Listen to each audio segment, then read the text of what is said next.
বন্ধুরা জাস্ট ভেবে দেখুন তো কী হবে যদি ভারত হঠাৎ করে মহাকাশে থাকা চীনের সমস্ত স্যাটেলাইটকে পুরোপুরি ডিস্ট্রয় করে দেয়। চীনের সমস্ত অত্যাধুনিক অস্ত্র এক নিমেষে অকেজো হয়ে পড়বে, তাদের পুরো কমিউনিকেশন সিস্টেম ব্ল্যাক আউট হয়ে যাবে। আর ঠিক সেই সময় যদি ভারত কোনো অ্যাটাক শুরু করে তাহলে চীনের কোনো ক্ষমতাই থাকবে না ভারতের এই হামলা বা মিসাইলগুলোকে ঠেকানোর। আর ঠিক এই কারণে ভারত অত্যন্ত গোপনে এমন একটা লেজার ওয়েপন তৈরি করছে যা কোনো মিসাইল ছাড়াই চীনের এমনকি আমেরিকার মতন দেশের স্যাটেলাইটগুলোকে চোখের নিমেষে মহাকাশে গিয়ে ধ্বংস করে দিতে পারে। আর সবচেয়ে বড় কথা হলো গোটা বিশ্বে এমন কেউ নেই যে ভারতের এই হামলাকে মাঝপথে আটকাতে পারবে। কারণ সম্প্রতি কিছু চাঞ্চল্যকর তথ্য লিক হয়ে গেছে, যেখানে ভারতের একটা গ্র্যান্ড প্ল্যানের কথা গোটা বিশ্বের সামনে এসেছে, যে কিভাবে সরাসরি কোনো বড় যুদ্ধ ছাড়াই চীনকে পুরোপুরি কাউন্টার করবে ভারত।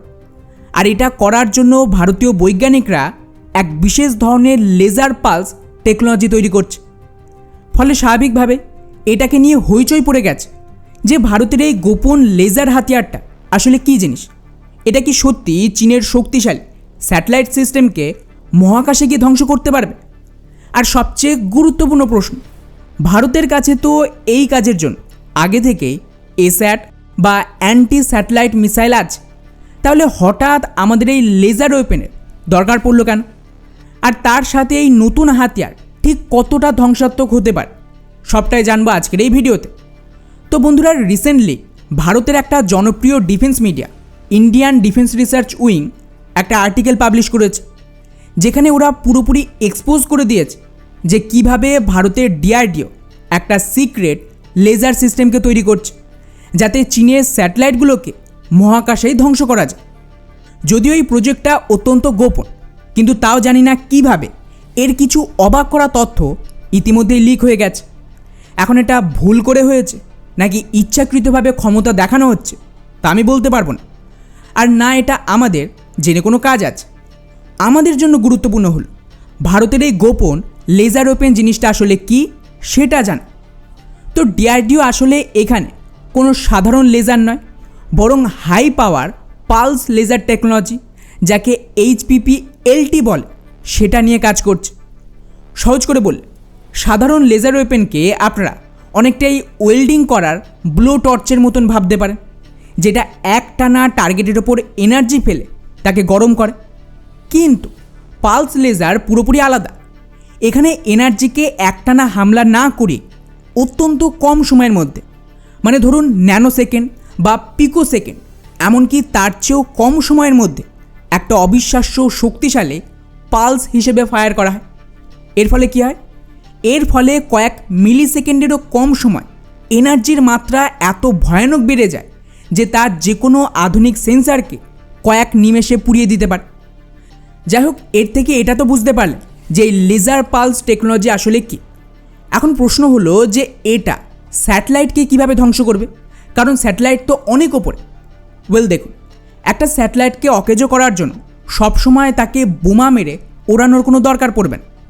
লেজার দিয়ে স্যাটেলাইটের 3টে লেভেলে ক্ষতি করা যায়। এক হলো ড্যাজলে।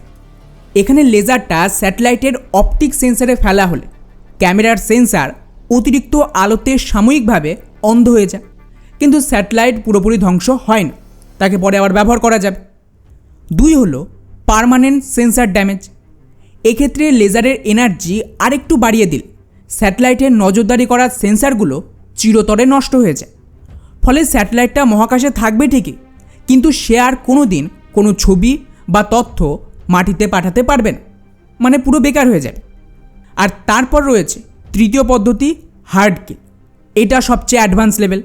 এখানে বেসিক্যালি অত্যন্ত পাওয়ারফুল লেজার দিয়ে স্যাটেলাইটের সোলার প্যানেল, অ্যান্টেনা বা ক্রিটিক্যাল ইলেকট্রনিককে ফিজিক্যালি পুড়িয়ে দিয়ে স্যাটেলাইটটাকে পুরোপুরি ডেড করে দেওয়া হয়। এর ফলে এই স্যাটেলাইটকে আর কোনো দিনই ঠিক করা সম্ভব না। এখন এটা বেসিক্যালি একটা ধ্বংসস্তূপ। ফলে বুঝতেই পারছেন, এই হাতিয়ার তৈরি হয়ে গেলে এটা ভারতের জন্য সবচেয়ে বড় গেম চেঞ্জার হবে, বা আমি বলবো এটা ভারতের ব্রহ্মাস্ত্র হবে।